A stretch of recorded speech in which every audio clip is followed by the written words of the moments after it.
Selamat datang di Ngopini bersama saya Hilman Afif. Kemarin 10 November 2025 merupakan hari pahlawan nasional dan tepat di tanggal itu pemerintah menganugerahkan gelar pahlawan nasional kepada 10 tokoh yang salah satu diantaranya merupakan almarhum Jenderal Besar TNI Soeharto.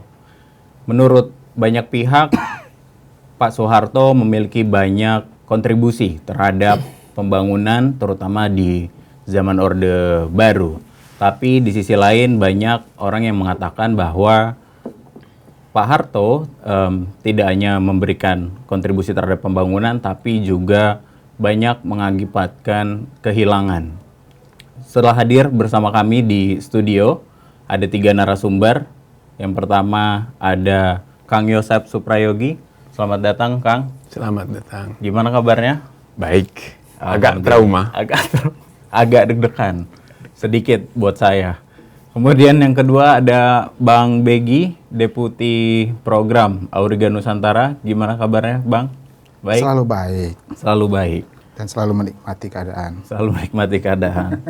Dan yang terakhir, kita datang eksklusif langsung perwakilan dari rezim.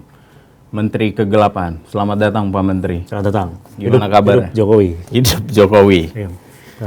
Baik. Baik ya. Ya, Pak Menteri ini yang kerja di antara bayangan gitu ya. Jadi selalu membawa kegelapan gitu. Tetap mengedepankan 0 APBN ya Pak Menteri. Betul. Nah, karena kita udah kehadiran langsung nih, Kang, Bang, dari perwakilan rezim. Nah, saya mau langsung ke Pak Menteri aja.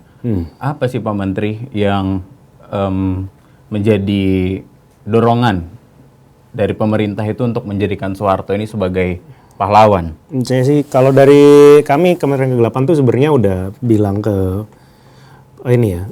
ke rekan-rekan kami di pemerintahan juga kalau kami tuh kurang setuju Pak Harto tuh menjadi pahlawan ya. Karena kami waktu itu pernah diundang ke Kontras juga, yang kami sampaikan adalah Jokowi pahlawanku, Soeharto nanti dulu. Soeharto nanti dulu, Pak Jokowi dulu saja gitu loh. Karena bagaimanapun juga kami dari Kementerian Kegelapan itu menganggap Pak Harto itu adalah kegelapan masa lalu, sementara Pak Jokowi adalah kegelapan masa kini. Jadi lebih relevan dan lebih relate dengan keadaan sekarang. Dialah yang menyebabkan Indonesia sekarang ada di era kegelapan untuk saat ini dan kedepannya kelihatannya. Jadi kelihatannya dia yang perlu dirayakan ketimbang Pak Harto. Tapi ya sekarang ternyata Pak Prabowo sebagai presiden kami dan kelihatannya memang sudah tidak sabar untuk menjadikan Pak Harto menjadi pahlawan nasional. Ya, saya rasa juga ini untuk kelihatannya masih kadang kan terbentur juga kalau Mama Jokowi itu belum ada gelar yang sama dengan Pak Harto, yaitu ALM kan di depannya, jadi agak sulit ya. Belum ada. Gelar puncak. Iya, gelar puncak belum ada. Tapi tapi kalau kami selalu percaya kalaupun itu mau dirubah kan mudah ya. Maksudnya konstitusi waktu itu sudah dengan mudahnya dirubah, waktu itu tinggal panggil Almas Saki Biru aja untuk tidak perlu ALM untuk menjadi pahlawan. Kirain dirubah supaya ditambahkan gelar depan gitu. Jangan. Tidak. Kami selalu mendoakan yang baik-baik. Iya, saya rasa itu juga supaya nanti beliau kan, mertua saya bisa jadi pahlawan. Nanti kelihatannya ini untuk mempersiapkan beliau akan menjadi pahlawan ketika pada saatnya nanti gitu loh. Pada saatnya nanti Jokowi juga akan menjadi semua pahlawan tuh kan, seperti kata Bapak Bahlil kan. Benar. Jadi emang prioritas kalau dari Pak Menteri sendiri, Jokowi harus jadi pahlawan terlebih dulu. Kalau menurut kami sih Jokowi dulu ya. Tapi keadaannya sekarang ya kami kan hanya bisa memberi pandangan.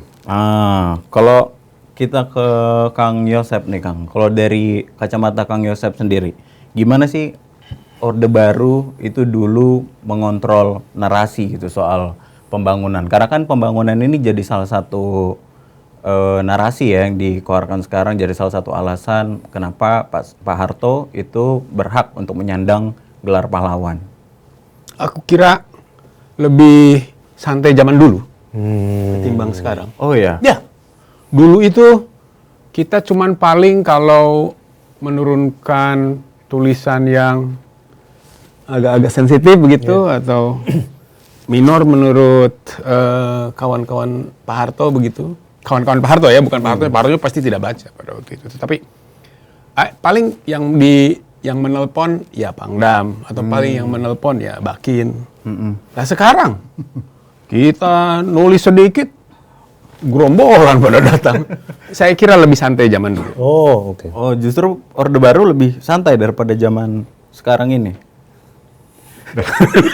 Dalam tanda kutip ya, karena intervensinya mungkin kita udah tahu dari kalau Orde Baru datang dari mana, tapi karena sekarang datangnya semakin masif justru. Iya.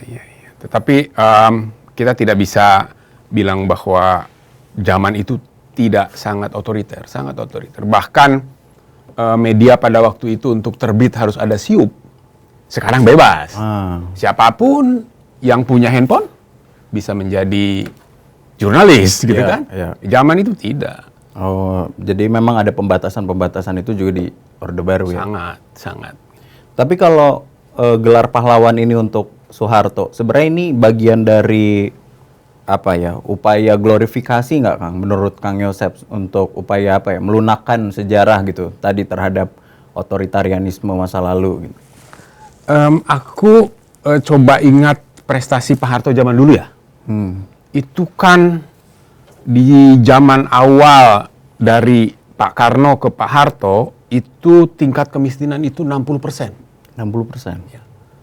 94 atau berapa begitu, aku lupa tahunnya, tetapi kemudian menjadi hanya 16% kalau tidak salah. Di zaman Soeharto. Ya. Oh, keren banget. Iya. Tetapi dari 60 ke 16 gitu ya. Kayak mirip dolar dari 15.000 jadi 7.500. Zaman dulu. Sekarang naik lagi. Iya. Tapi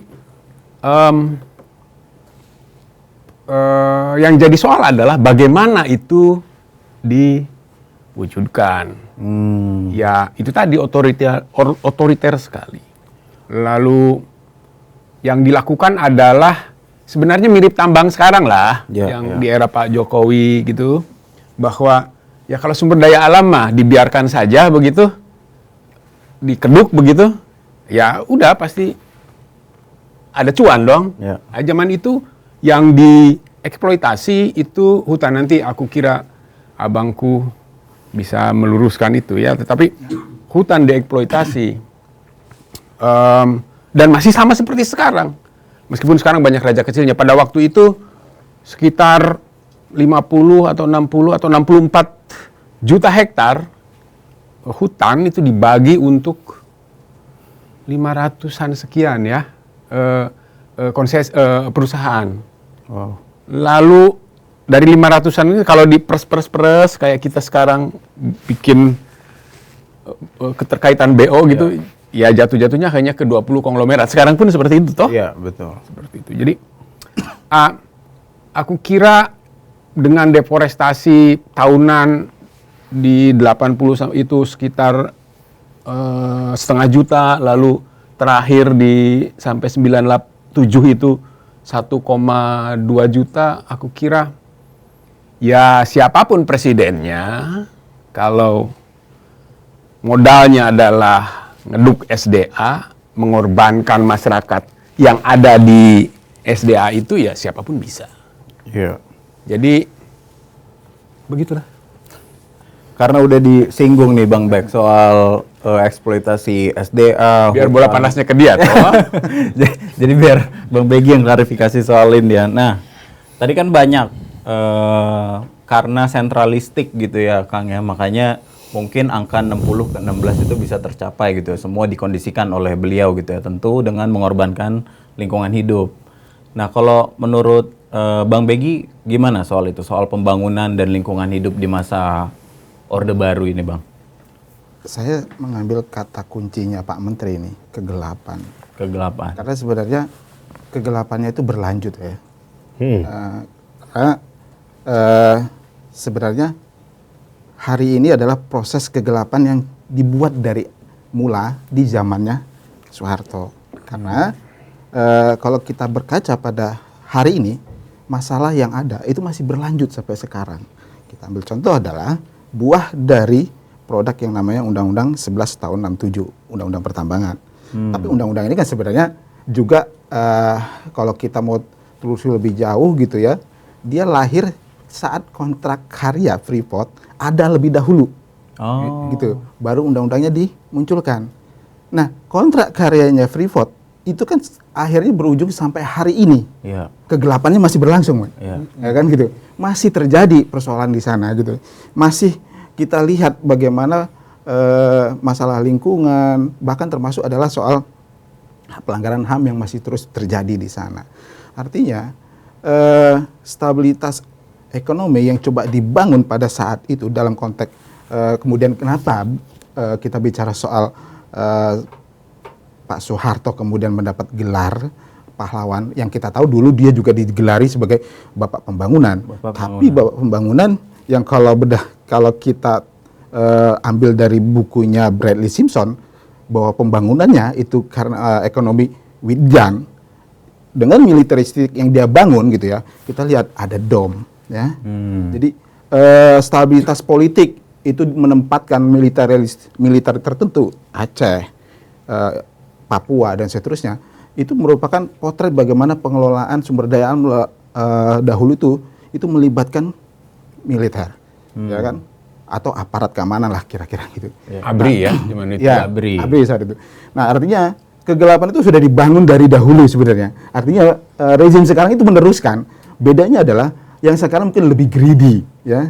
Kalau dulu dibangun pondasi kegelapannya, ya, mulai dari undang-undang penanaman modal asing, kemudian investasi asing masuk kan, dan di tahun yang sama juga 67, lalu lahir lagi undang-undang penanaman modal dalam negeri, yang itu yang kemudian kita tahu memunculkan istilah-istilah negatif saat itu, kroni, nepotisme dan segala macam yang makin membesar, ya. Klientelisme.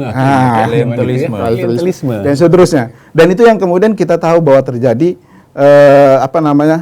korupsi makin merajalela. Itu kenapa kalau kita lihat pada status akhir almarhum ALM tadi gitu, gelar yang sulit itu yang kemudian membuat beliau kasus korupsinya yang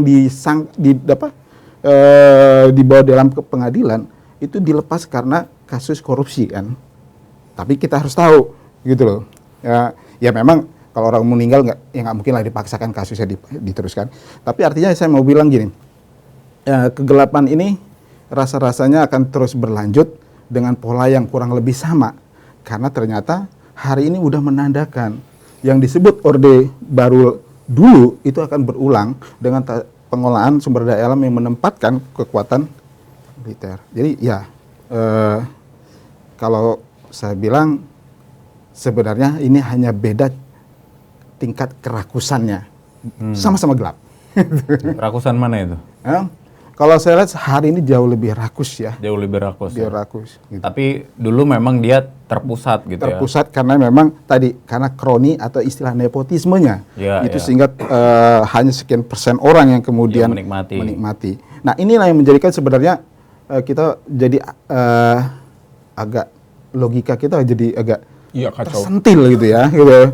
Kacau. Bagaimana mungkin gitu ya penggusuran, pengabaian masyarakat adat, pengambil alihan lahan-lahan dan seterusnya gitu, penguasaan hutan-hutan yang ada saat itu seakan-akan diabaikan untuk tidak menjadi penilaian bagi kita layak tidak sih dia diberikan itu. Saya setuju kalau dia ditempatkan sebagai tokoh, tapi sebagai pahlawan, rasanya logika saya udah berantakan di situ. Bingung kan? Bingung gitu. Lantas siapa yang dia lawan dia? Nah itu. Sehingga dia disebut sebagai pahlawan begitu ya? Ya, karena justru kan terlihat bahwa justru dia berhadapan dengan masyarakat, ya kan, kira-kira itu. Ya gitulah, gambarannya kurang-kira. Gelap semakin gelap. Gimana Pak Menteri? Ya saya rasa ini masih sejalan dengan janji Pak Prabowo ketika dia kampanye, yaitu yang dia janjikan adalah keberlanjutan. Ini bentuknya. Iya. Keberlanjutan dari kapan kan dia tidak bilang. Dia tidak bilang. Bener. Tapi ini masih sesuai gitu loh, sesuai. Keberlanjutan apa juga nggak bilang. Dia bilang keberlanjutan dah gitu. Kalau kami adalah yang kami berikan keberlanjutan. Ya itu tadi. Saya kira Sesuai. keberlanjutan lingkungan ternyata bukan. Oh, bukan. Keberlanjutan yang Keberlanjutan yang kelihatannya sih yang lain. Kalau dari yang kita bisa lihat sih seperti itu juga, gitu kan? Iya, iya. Kalau Bang Begi kan tadi udah jelasin kan Bang bahwa sedikit banyak sebenarnya terlihat adanya pola yang sama ya antara Orde Baru dan masa sekarang gitu. Cuma bedanya tadi juga dielaborasi sama Kang Yosep, sekarang mungkin lebih terbuka gitu kan. Kalau dulu memang tertutup sekali gitu kan, otoriter gitu kalau zaman Soeharto. Nah, kalau Bang Begi di isu lingkungan, kehutanan, sektor SDA gini Bang, ada nggak yang Abang lihat sebetulnya ini adalah yang dibawa dulu waktu zaman Soeharto dan masih tersisa sampai sekarang? Ya, terpusat ya, karena sebelum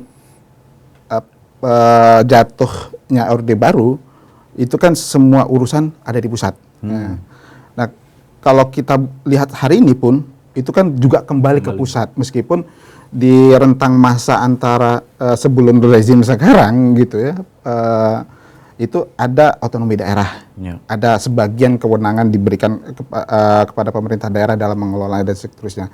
Tapi kan kemudian dengan adanya undang-undang pemerintahan daerah yang hari ini semua kembali ke pusat, termasuk misalnya kayak pemberian izin tambang dan segala macam kembali ke pusat. Ini salah satu pola yang sama gitu, yang sebenarnya berulang. Artinya sentralistis itu tetap ada meskipun dibungkus dengan undang-undang pemerintahan daerah ya. Terus kemudian soal pengelolaan keuangan daerah juga gitu kan, masih di pusat. Dan lagi-lagi banyaknya muncul PSN, itu kan sebenarnya menunjukkan dominasi pemerintah pusat untuk menentukan dan merampas sumber daya alam yang ada di daerah. Program strategis nasional yang membangun banyak smelter dan titik-titik pusat industri yang itu semua juga sebagian besar berbasis kepada sumber daya alam. Sebenarnya itu kan upaya pemerintah untuk bisa mengkontrol ya soal pengelolaan sumber daya alam. Itu kedua adalah soal kriminalisasi yang tidak berubah gitu ya dari zamannya dulu sampai sekarang kan gitu ya. Bahkan di era yang sebelumnya gitu ya, dan ternyata keberlanjutan soal pelanggaran HAM itu masih berlangsung, Pak Menteri, gitu. Dan rasa-rasanya tidak mengalami, kalau berdasarkan statistik dia tidak pernah terjun bebas, tapi adalah menanjak ke atas, ya kan, tidak pernah menurun tapi menanjak, kan, gitu. Betul. Iya, jadi sebenarnya nggak hanya hutan yang hilang dulu ya akibat eksploitasi besar-besaran, kemudian masuknya modal-modal asing gitu, tapi banyak juga orang-orang yang sebetulnya ikut hilang gitu ya karena rezim ini, rezim dulu juga gitu. Nah, kalau Kang Ye melihat kan Kang Ye sebagai jurnalis nih, kalau melihat pemberitaan gitu, isu-isu tentang lingkungan gitu, masih terlihat nggak warisan dari pola lama ini, Kang Ye? Masih bebal pemerintah. Masih bebal. Dulu bebal, sekarang bebal. Masih sama karakternya. Masih sama karakternya, masih deny ya. Tidak peduli begitu Pak Menteri. Bagaimana caranya ini agar peduli begitu. Lalu juga tadi isu soal sentralistik ini terjadi juga di media. Jadi isu-isu kerusakan lingkungan pun yang sekarang nih di era internet ini, di mana katanya kekuatan informasi itu sudah terdistribusi lebih baik. Tetap saja untuk isu-isu lingkungan itu paling hanya populer di wilayah tempat itu isu itu terjadi. Kalau soal tambang di Maluku Utara ya di situ saja. Di pembukaan sawah di Merauke ya di situ saja. Tidak kemudian itu ikut menjadi isu di Jawa gitu kan. Seperti itu. Jadi masih kayak zaman dulu. Ya. Padahal internet sudah tersedia gitu. Padahal internet sudah tersedia. Lalu saya kira juga kalau dulu itu zaman itu narasumber untuk lingkungan itu masih terbatas tuh. Jadi zaman itu paling hanya ada Walhi ya, ya nggak? Walhi di Jakarta. Jadi pokoknya setiap ada masalah lingkungan ya untuk nyari counter ya ke Walhi. Karena kalau akademisi waktu itu aku kira tiarap lah ya. Lalu mungkin Latin gitu kan untuk hal-hal yang lebih bersifat riset gitu. Auriga belum ada pada waktu itu. Iya.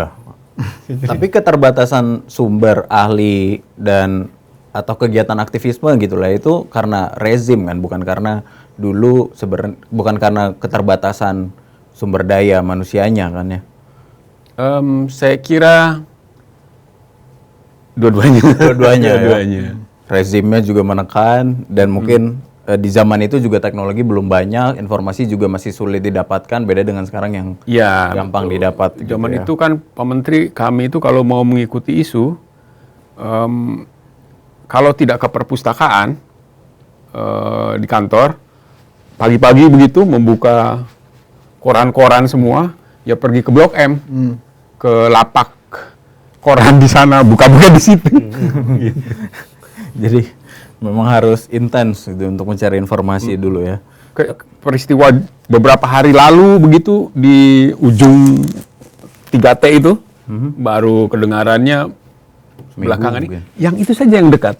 Waktu tsunami, kan tidak bisa segera langsung ketahuan tsunami Aceh itu. Beda dengan tsunami di Palu. Iya. Ya kan? Iya. Ingat nggak? Iya. Begitulah. Seperti itulah. Iya. Nah kalau Pak Menteri gimana melihat kondisi yang sebetulnya ada ternyata kemiripan dari Pak Harto? Ya saya rasa ini membuktikan kalau kembali lagi Pak Prabowo itu sama keluarga tuh dekat ya. Karena dia sama mertuanya ternyata caranya sama, berarti mereka sering ngobrol kan dari dulu. Benar.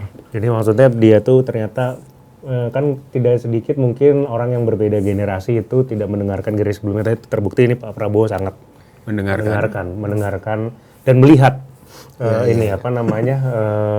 Sosok inspiratif. Sosok inspiratif gitu. Maksudnya dia ternyata belajarnya memang dari orang terdekat beliau juga, salah satu orang terdekat yaitu mertuanya waktu itu kan. Betul. Iya, jadi maksudnya memang kita harus akui bahwa beliau itu adalah orang yang sama keluarga tuh dekat.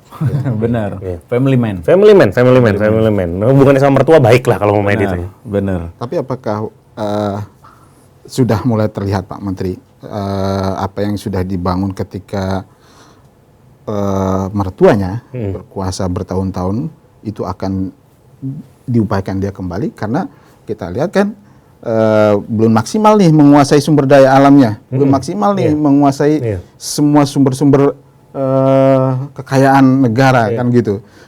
Karena kalau kita lihat dengan akal sehat gitu ya, bukan harus kemudian semua didudukan di dalam pembuktian di peradilan gitu. Apa yang dilakukan oleh presiden yang diberikan gelar pahlawan itu gitu, itu kan sangat terang benderang gitu ya. Kerusakan alam yang sudah dibuat itu terlihat dan meninggalkan warisan tidak hanya kepada kita hari ini, itu bisa juga kepada anak cucu yang depan yang akan datang kan gitu kan. Penguasaan itu kan didistribusikan dengan jelas gitu. Nah, apakah hari ini tuh kelihatan akan mengarah ke sana gitu? Kalau saya rasa saya percaya dengan keberlanjutan itu ya. Karena kan juga Pak Prabowo ini masih baru 1 tahun ya.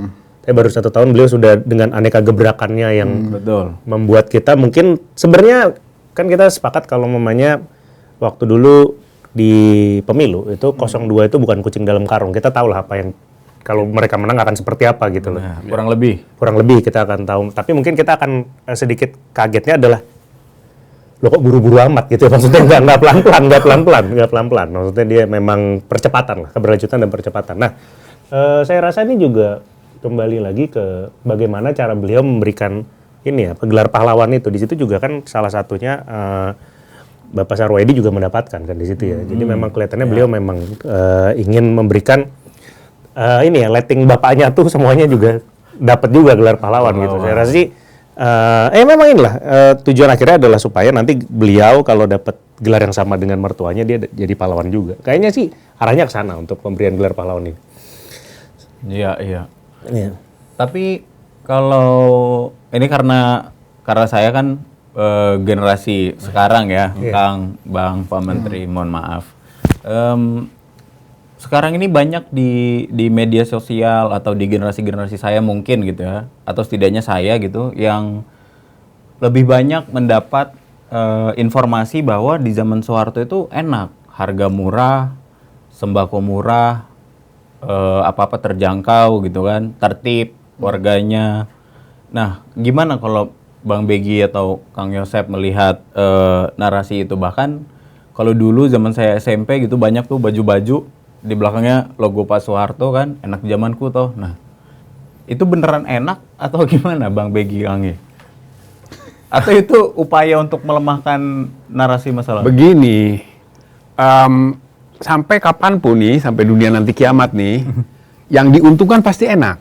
Oh, Yang jadi korban pasti tidak enak. betul. Nah, ada problem di komunikasi itu bahwa adalah yang kemudian punya kesempatan untuk muncul atau dimunculkan itu yang enak. Oh, Tidak ada cerita misalnya suatu kali kebijakan Pak Harto itu telah membuat terusirnya suku anak dalam, suku Rimbo di Jambi. Ya. Coba tanya mereka. Sekarang mereka keleleran. iya. Hutannya diambil, Iya. dijadikan kelapa sawit, dikonversi jadi transmigrasi. Iya. Jambi itu kan 20% atau berapa persen gitu hutannya dikasihkan buat transmigrasi pada waktu itu. Nah itu tidak ada keadilan di era internet yang katanya lebih adil ini untuk memberikan tempat bersuara bagi orang-orang yang tidak bisa bersuara, Pak Menteri. Nah itu sebabnya kan kemarin ya Drone Emprit itu merilis riset. Aku pernah baca, aku kemarin baca itu. Tadi baca itu. Dia bilang bahwa berapa persen? 80% di Facebook tone-nya positif. Iya. Di Instagram ya masih positif. Iya. Di Twitter tebak. Di Twitter yang berbeda ya? Di Twitter berbeda. Aku tidak tahu di trend Pak Menteri. Tetapi ya begitulah. Jadi aku kira sampai kiamat pun ya kalau yang diuntungkan akan merasa enak. Iya, iya. Korban pasti akan merasa tidak enak. Iya, iya. Tapi soal itu, Bang Bek, sebenarnya apakah itu bisa tadi kan rame-rame di media sosial ini kan mungkin bisa jadi indikasi pengkondisian gitu ya. Nah, apakah ini kita bisa bilang sebagai upaya untuk menghapus memori kolektif gitu atas kerusakan lingkungan dan kekerasan yang terjadi di zaman Orba? Kau aja udah nggak tahu berarti. Ya, sudah berhasil. Iya, aku kira. makanya. Iya, Makanya saya harus nanya ini. karena memang salah satu situasi di masa lalu itu adalah tidak tereksposnya persoalan-persoalan yang ada di lapangan, ya. Berbeda ketika hari ini expose yang ada dikuasai oleh alat kekuasaannya sendiri, gitu ya. Maksudnya adalah media sosial itu praktis, ya, dipenuhi dengan tadi segala informasi yang memang di-blasting sebanyak-banyak mungkin untuk menenangkan orang-orang dan meninabobokan orang-orang terhadap sebenarnya informasi yang sebenarnya nggak mereka terima gitu loh di masa lalu itu gitu. Nah, expose masa lalu itu pun tidak semasif yang pada saat itu terjadi sehingga orang kemudian tidak mengerti, tidak memahami dan tidak melihat dengan mata bahwa ada banyak persoalan yang ada di masa lalu itu gitu. Yang mungkin bisa saja kalau sekarang mau diekspos itu cukup banyak sekali ya gitu ya. Kita bisa melihat misalnya tidak hanya persoalan masalah transmigrasi yang sebenarnya itu kemudian menyerobot wilayah masyarakat adat dan seterusnya gitu ya. Tadi kalau kita kembali ke masa ketika Undang-Undang 1 tahun 1967, Undang-Undang 11 1967 yang kemudian masuknya Freeport, Inco, termasuk Exxon dan seterusnya, itu kan semua menyingkirkan masyarakat adat, ya. Di Inco itu sampai hari ini kan berhasil memecah satu suku besar yang itu kemudian saling berseteru ya, karena persoalan lahan itu masyarakat adat Karonsi kan gitu. Dan itu kan adalah wilayah hidup mereka yang di sana yang diserobot oleh karena izin Inko masuk. Nah, hal yang seperti itu kan itu tidak tersampaikan ke publik pada hari ini gitu ya. Nah, sehingga kemudian kan untuk menutupi itu ya kemudian disampaikanlah informasi yang baik-baik saja. Misalnya Bapak Pembangunan ya, Bapak Repelita dan seterusnya kan gitu. Pembangunan. Nah, itu yang ada kan, sehingga seolah-olah dia baik. Kalau saya ukurannya baik itu bahwa dia juga tidak membuat orang sengsara, membuat hidup orang terpinggirkan dan seterus. Itu yang sebenarnya saya bilang logika saya hancur loh ketika diberikan itu. Benar. Dengan kondisi ini katakan baik pada saat dia berkuasa itu kan ternyata smoke screen ya, itu banyak sekali persoalan yang di belakang yang terjadi. Yang itu sebenarnya ketimpangannya luar biasa sekali ya. Ketimpangannya besar sekali. Bahwa orang-orang sekarang mungkin ada yang bercerita enak loh di zamannya beliau gitu. Enaknya itu. Enak zamanku toh. Iya, karena kata kunci yang dipakai itu stabilitas politik ya. Segala situasi apapun berusaha direpresi gitu ya. Sehingga orang bilang enak zamannya. Orang mau berteriak nggak bisa, orang mau ngomong susah, media bicara bredel, seterusnya kira-kira gitu. Orang tidak tahu apa-apa jadinya begitu kan karena di bredel. Jadi kalau saya misalnya buat perbandingan, satu baiknya itu 9-nya buruknya. Nah, orang-orang sekarang kan mungkin tidak paham Pak Menteri istilah peribahasa rusak susu sebelanga oleh setitik nila. Nah, si titik nilainya ini yang sebenarnya bukan titik kalau saya melihat. Titiknya susu, titiknya susu. Ya, susunya yang setitik itulah. Jadi kira-kira begitu ya. Kenapa saya bilang hari ini kok dengan kita mendengar pada hari pahlawan ada yang diberikan gelar pahlawan, itu rasanya kita sudah merusak sejarah. Jadi pada aspek apa yang tidak klopnya nih? Keadilan ya? Saya pikir cukup banyak ya. Keadilan itu jadi satu hal yang penting ya.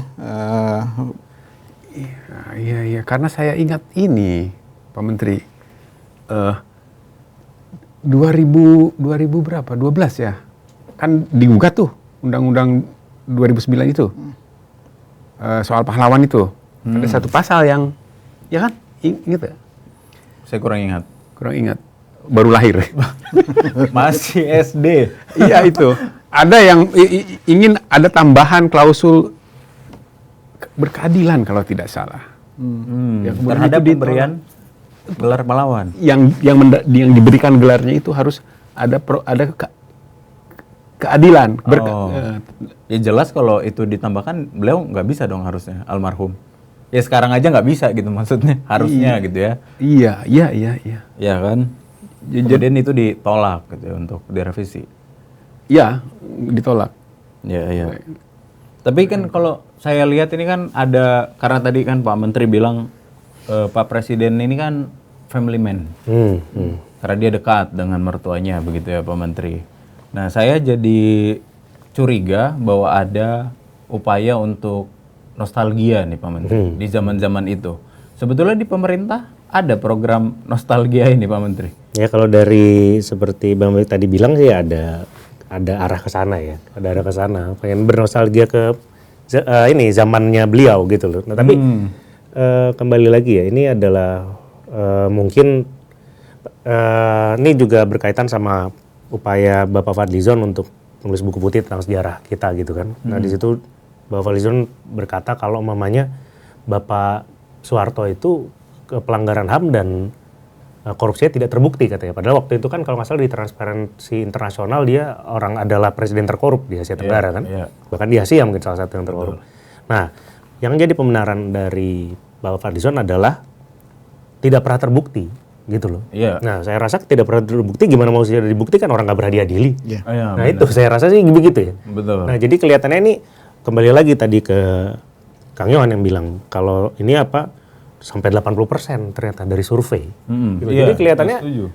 di beberapa kesempatan ini Bapak Prabowo dan rekan-rekan dan sekitarnya juga bilang kalau tingkat kepuasan sekian persen dari survei. Saya rasa sih nanti buku sejarahnya nih akan jadi buku survei aja sih. Buku survei aja. Saya rasa ya, karena berbasis dengan survei gitu. Sejarah survei Indonesia nanti saya rasa. Iya. Media sosial. Iya, saya rasa begitu ya. Nanti buku sejarahnya nanti isi dari buku sejarah Bapak Fadlizon tuh isinya survei-survei aja gitu ya. Ya memang kalau kayaknya dengan orang kalau sudah diet drastis gitu kadang-kadang ada yang kurang juga. Itu iya Bapak Fadlizon itu kayaknya. Oke. Iya, Yang lentur bukan lemak ya. Iya, ada lah satu hal lain yang kelihatannya juga berkurang gitu. Oke. Ada yang berkurang. Iya. Waduh, iya. Atau mungkin kalau misalnya Menteri Kegelapan nih merasa tersaingi nggak? Karena kok Bang Jujur kami sering kalah gelap nih sekarang. Jujur saja kami sering kalah gelap. Atau ada dari strategi pemerintah. tertentu misalnya Pak Menteri untuk menghadapi narasi kegelapan? Ya kami itu memajukan Pak Jokowi dulu yang jadi pahlawan. Ya, itu aja kami mah. Jadi menurutnya itu seperti yang sudah saya sebutkan sebelumnya, Pak Soeharto ini adalah kegelapan di masa lalu yang ternyata dilanjutkan. Tapi kalau Pak Jokowi ini adalah yang lebih dekat lah dengan Yang sekarang. lebih dekat, lebih relate kan Iya, dengan iya. generasi Ya, sekarang. dengan generasi juga sekarang kan merasakan, lebih relate betul. kalau saya juga ngomongin. merasakan 10 Iya. tahun Jokowi. Kalau mamanya banyak kan info-info tentang Pak Harto banyak yang sudah mungkin bahkan nggak nyampe tadi Iya, kan. benar. Ya, kalau Jokowi udah di depan. Kalau padahal tadi kan Pak Menteri bilang di zaman Pak Harto suatu kali oleh Transparansi Internasional dicap sebagai Korup ya. saya jadi ingat Pak Jokowi. Jokowi juga ya Ya, kemarin ya. OCPC ya namanya ya itu Iya, ya, itu juga OCPC. korup ya. Tapi kan kembali lagi tidak terbukti karena tidak pernah diadili. benar. Ya, diduga saja maksudnya dugaan. Hanya dugaan saja gitu. Betul. Nah kalau ke Bang Begi nih, di dalam rangka lagi nostalgia soal kebaikan-kebaikan Pak Harto nih yang dibilang Bapak Pembangunan, harga murah, stabilitas harga ekonomi naik dan lain sebagainya. Karena Auriga fokus di data ya Bang ya. Nah kira-kira sejauh apa Bang data dan riset ini bisa menyeimbangkan kekuasaan atau penguasa yang saat ini sedang bernostalgia? Ya, kalau data sudah berbicara pasti akan menunjukkan faktanya kan gitu. Ya. Artinya selama data yang kita sajikan adalah valid dan terverifikasi gitu, itu akan memberikan pengetahuan bagi orang atau publik sendiri bahwa data yang tak terbantahkan itu akan memberikan kesadaran kepada publik ya, informasi bahwa dia akan mengerti duduk persoalannya seperti apa kan gitu. Nah, kita berusaha untuk menyajikan informasi itu valid mungkin ya, termasuk kalau bicara tentang kaitannya dengan penghargaan ini ya gitu, karena kita harusnya jujur bukan hanya karena persoalan julukan atau tadi apa namanya nostalgia dan segala macam yang kemudian menjadikan dasar semua pemberian itu, tapi bahwa data yang kita tunjukkan terkait dengan kerusakan lingkungan ya, terkait dengan label kroni, nepotisme, penguasaan sumber daya alam yang itu sebenarnya nggak jauh-jauh dari lingkar orang-orang kekuasaan yang ada saat itu gitu. Itu yang kita akan tunjukkan gitu ya, bahwa selama periode kalau kita bilang keberlanjutan ini, kegelapan itu, bahwa itu memang murni tidak memberikan kontribusi terhadap kesejahteraan rakyat. Maka saya juga agak aneh ya ketika di awal-awal Republik ini berdiri ada pasal 33 yang mengatakan bumi dan air dikuasai oleh negara gitu. Tapi diimplementasikan dikuasai oleh sekelompok atau segelintir orang. Gitu. Bukan untuk kesejahteraan. Nah, dan itu sebenarnya kan data itu bisa ditunjukkan. Data seperti itu bisa kita tunjukkan siapa ya sebenarnya yang berkuasa, misalnya mulai dari masanya Orde Baru sampai sekarang pun sebenarnya keberlanjutannya terjadi, meskipun mungkin sempat stop ketika di era masa transisi dari ketika 98 ke 2000, 2023 mungkin, tapi kan dia masih tetap pasang kakinya gitu. Iya. Ya saya misalnya contohkan misalnya persoalan migas di Bojonegoro gitu kan, akan muasalnya juga dari perusahaan dari anak beliau gitu. Yang kemudian sekarang jadi dikuasai oleh Exxon. Ada kaitannya di situ juga kan gitu. Iya. Nah, kira-kira itu. Partai politiknya juga berkelanjutan, saya kira ya Golkar ya. Iya.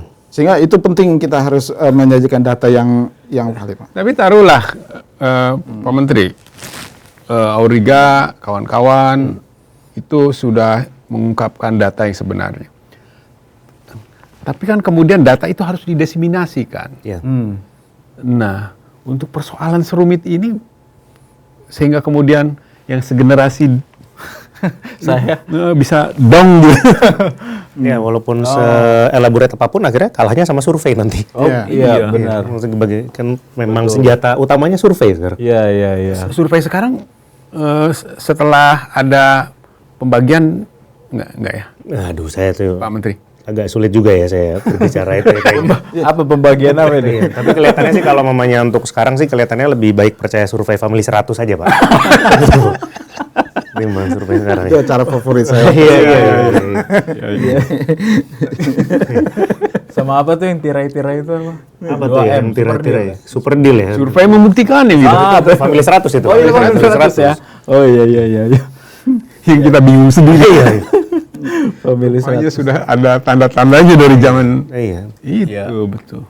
Sebetulnya banyak ya data yang menunjukkan atau membongkar mitos gitu ya Bang ya. Cuma memang hari ini mungkin narasinya banyak dikuasai oleh penguasa ya. Apalagi tadi Pak Menteri bilang kan ada punya kedekatan gitu. Dan ini waktunya Presiden mungkin lagi bernostalgia gitu. Bisa jadi. Kalau dari Kang Yosep, menurut Kang Yosep di sisi media nih atau pemberitaan gitu, apakah memang terlihat jelas gitu ada upaya dari pemerintah untuk menekan gitu ya narasi tadi dari masyarakat sipil yang berusaha untuk membongkar gitu? Iya,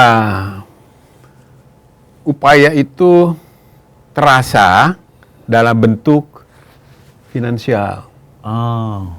Jadi konon sekarang sudah tidak lagi karena tidak boleh. Tapi dulu itu ini kan klientelismenya itu pemerintah, kemudian pemegang keamanan, sama saya sampai takut ngomong. Lalu pengusaha, ya. Nah, dulu itu beberapa waktu lalu media itu hidupnya dari iklan-iklan daerah. Salah satu yang menghidupkan media itu, atau dari perusahaan-perusahaan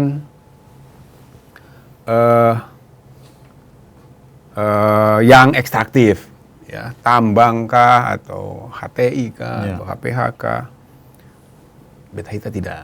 Beta Hita enggak? Tidak. Nah, itu aku jadi tidak usah lagi ditekan-tekan, cukup keran yang itu dibuka tutup saja, ya sudah dapat dikendalikan lah. Kami ini begitu. Iya. Begitu. Berarti emang terasa gitu ya? Terasa. Dulu itu pembacanya masih ada. Kita itu masih bisa hidup dari jualan koran, dari jualan majalah, betul. Kemudian dari jualan iklan. Itu saya masih sempat mengalami masa kejayaan itu. Sekarang enggak begitu lagi. Makanya sekarang koran pada tutup. Iya. Yang cetak-cetak udah, TV sudah keleleran juga gitu kan. Apalagi ditambah intervensi dari rezim misalnya itu tambah tiarap. Tambah terkendali dong. Saya suka kata-kata Kang Yosep nih. Tambah terkendali. Iya, iya. Benar. Dan itu yang memang sebenarnya dilakukan selama ini ya, termasuk di rezim Orde Baru, mengendalikan semuanya. Oh, Tidak pakai siup lagi sekarang. Tuh. bener. Tapi itu bagus ya, mengendalikan itu ya. Ya dikendalikan untuk segelintir orang kan gitu. Benar, Penguasaannya itu. Iya, iya. Kita lihat kan itu tidak hanya terjadi di sumber daya alam sih sebenarnya, di sektor lain juga terjadi gitu ya. Meskipun mungkin karena konteksnya kita bicara soal sumber daya alam, ya yang terlihat bahwa sangat dominan di sumber daya alam. Iya, Gitu. tapi kan dia punya apa collateral damage gitu ya dari sumber daya alam ini, nggak hanya ke sumber daya alam aja tapi banyak ke masyarakat, bahkan ke pesisir mungkin gitu-gitu ya, Bang ya. Dan dari tadi kalau kita bicara soal pahlawan ini kan artinya harusnya dia melekat pada orang yang punya apa ya, pengorbanan gitu ya. Tapi kalau hari ini kan sepertinya kita melihat Soeharto ini jauh dari pengorbanan gitu, justru Rakyat korbannya yang banyak korban. betul. Makanya dari diskusi kita tadi kan lingkungan yang banyak yang menjadi korban gitu kan. Masyarakat juga menjadi korban, dan sekarang kita juga melalui media sosial misalnya seperti generasi saya terutama ya Kang, dipaksa untuk menghadapi apa pemaknaan ulang lah dari kata pahlawan ini yang membuat Bang Begi jadi kusut logikanya gitu, gimana bisa ini jadi pahlawan. Tapi kan ini udah terlanjur nih, kemarin sudah ditetapkan sebagai pahlawan nasional. Nah menurut Bang Begi sama Kang Yosep, apa artinya pahlawan hari ini berarti? Bang Begi. Tergantung definisi dari pengambil penguasa lah ya. Nah, kalau definisi penguasa, pahlawan itu adalah orang yang berkontribusi banyak hal gitu, meskipun dan dia mengabaikan persoalan sesungguhnya, itulah pahlawan bagi pemerintah gitu. Jadi sangat tergantung definisi yang mereka sajikan. Kalau saya tetap bahwa ukuran pahlawan itu adalah memberikan pengorbanan yang lebih besar dari apa yang sudah dia terima gitu, dan pengorbanan itu bagi orang banyak gitu. Dan dalam konteks ini saya mau bilang ya selamat jalan terminologi pahlawan yang sesungguhnya kan gitu ya. Kita siap menerima terminologi pahlawan berdasarkan kekuasaan pengambil kekuasaan dan pengambil keputusan gitu. Kalau Kang Yosep gimana memaknai pahlawan? Saya kira pahlawan di kepala saya itu masih Cut Nyak-Din, Iya. Kartini kalau saya. Kartini ya. Ya. Yang memang kita tahu persis apa yang dia lakukan. Tapi kan Kang Yosep tahu persis apa yang dilakukan juga. Oleh Soeharto. ya kan saya tidak menyebutnya iya, pahlawan. betul. Kan Iya, yang iya. menyebut pahlawan kan negara. Iya. Loh, saya punya free will apa? Iya. Ya, Boleh. Oke. Untuk ya sudah terserah saya, kepala saya. Memang isi kepala saya bisa diedit juga, dikendalikan juga oleh Melalui survei gitu. ya itu dia tadi itu apa? Dikasih racun informasi, misinformasi itu ya. Iya. Iya, tapi iya begitu. Itu pahlawan yang saya kenal. Berarti masih ya seperti pahlawan-pahlawan dulu yang memang dia berkorban banyak gitu untuk negara ini, untuk negeri ini ya. Iya, tentu begitu. Dan aku kira sih kalau misalnya nih, taruhlah ada presiden yang bagus. Lalu karena dia jadi presiden, kemudian dia kemudian karena bagus gitu, kemudian dia mau ada yang mengangkat pahlawan. Menurutku, dia memang sudah seharusnya bekerja dengan bagus. Jadi nggak perlu jadi pahlawan, nggak perlu dikasih gelar pahlawan tuh begitu loh. Karena itu mandat ya. Mandat dan gaji oleh kita, toh. Iya. Jadi ngapain ya? Jadi mestinya sebenarnya sekarang sudah ditutup tuh pintu untuk jadi pahlawan itu udah. Terhadap presiden-presiden. Tidak hanya presiden, untuk yang lainnya pun, kecuali yang memang dia hidupnya tidak dibiayai oleh negara. PBN. APBN. Nah, kalau mengacu ke Kang Yosep kan berarti ada potensi Jokowi ini yang jangan dong jadi pahlawan, Pak Menteri kan dia dibiayai sama negara. Gimana menurut Pak Menteri? Kan kembali lagi itu adalah pendapat pribadi Kang Yosep. Negara sudah berujar, negara sudah berujar Kang, gitu loh maksudnya ya. Karena saya tinggal kalau negaranya seperti ini, saya tinggal tunggu waktu aja Pak Jokowi dan Pak Prabowo dapat gelar pahlawan juga. Saya sudah menyiapkan dari sekarang. Udah Dari sekarang mempersiapkan diri ya. Maksudnya itu adalah kenyataan yang kelihatannya arahnya ke sana gitu Kang dan Bang. Jadi tinggal nunggu apa ini? Nunggu di wisuda. Iya, tinggal nunggu, betul sekali. Tinggal nunggu di wisuda, betul. Betul, nanti yang mungkin yang memberikan beliau berdua gelar tujuan atas kita kan nggak tahu juga. Jangan-jangan deh. Siapa tahu. Berarti Pak Menteri mulai pendekatan ke Jan Etes ini untuk siap-siap. Untuk siap-siap memberikan gelar pahlawan kepada dua orang itu. Benar. Iya. Nah kalau generasi sekarang nih mulai sadar, saya misalnya gitu kan, saya mulai sadar bahwa ternyata Soeharto ini ada sisi gelapnya gitu kan. Nah karena saya tahu menjadi pahlawan itu tidak apa punya sisi gelap, Kementerian Kegelapan merasa tersaingi nggak? Atau justru ini kesempatan Kementerian Kegelapan untuk jadi pahlawan? Saya rasa sih, saya sudah bilang berkali-kali kami itu sering kalah gelap ya dari pemerintahan ini. Jadi ya kami sebenarnya ya kami tidak ingin dianggap menjadi pahlawan juga. Kami hanya ingin dianggap sebagai sebuah wadah lah. Kan mungkin kami pernah bilang kalau mamanya kami ini adalah sebuah kementerian yang hadir untuk membawa membawa dan membantu mengantarkan rakyat Indonesia ini menuju Indonesia Emas 2045 tapi Hijriah. Nah jadi untuk sekarang kami tetap di peran itu aja, kami tidak ingin jadi pahlawan. Kami hanya memainkan peran seperti itu saja sampai sekarang. Karena kami akan selalu kalah gelap dari awal Pak Prabowo dan Mas Gibran naik itu udah kalah gelap kami nih. Nggak bisa ditandingin. Udah sulit. Kami udah pasrah. Nah jadi jiwa pahlawan tuh begini, jiwa patriot itu kan. Nol APBN saya benar juga. Udah dibiayai negara. Makanya nol APBN. Jadi siapa yang pahlawan kegelapan kalau begitu? Makanya, nah kalau saya sih mau mengajukan Pak Menteri ini nanti kan. Kita bondong-bondong gitu, Pak Menteri gimana kira-kira? Ntar saya bikin lembaga survei dulu. Baru supaya bisa mengimbang ya. Saya bikin lembaga survei dulu. Bisa untuk di survei dulu ya kira-kira gimana cocoknya untuk Pak Menteri jadi pahlawan.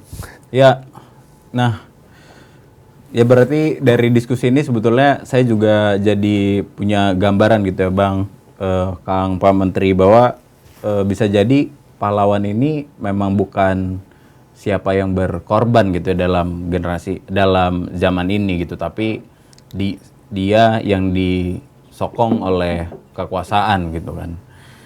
Soeharto mungkin dia membangun jalan, waduk, tol gitu ya, tapi di saat yang bersamaan juga ternyata menghancurkan banyak hutan, bahkan nyawa, menghilangkan nyawa dan lain-lain gitu. Dan menjadi pertanyaan juga sebetulnya buat kita gitu ya, sebenarnya apa makna kepahlawanan ini di peringatan Hari Pahlawan Nasional kemarin gitu ya. Mungkin cukup diskusi kita. Terima kasih banyak Pak Menteri. Terima kasih banyak Bang Begi. Terima kasih banyak Kang Yosep. Mungkin kita sampai jumpa, sampai bertemu lagi di Ngopini selanjutnya.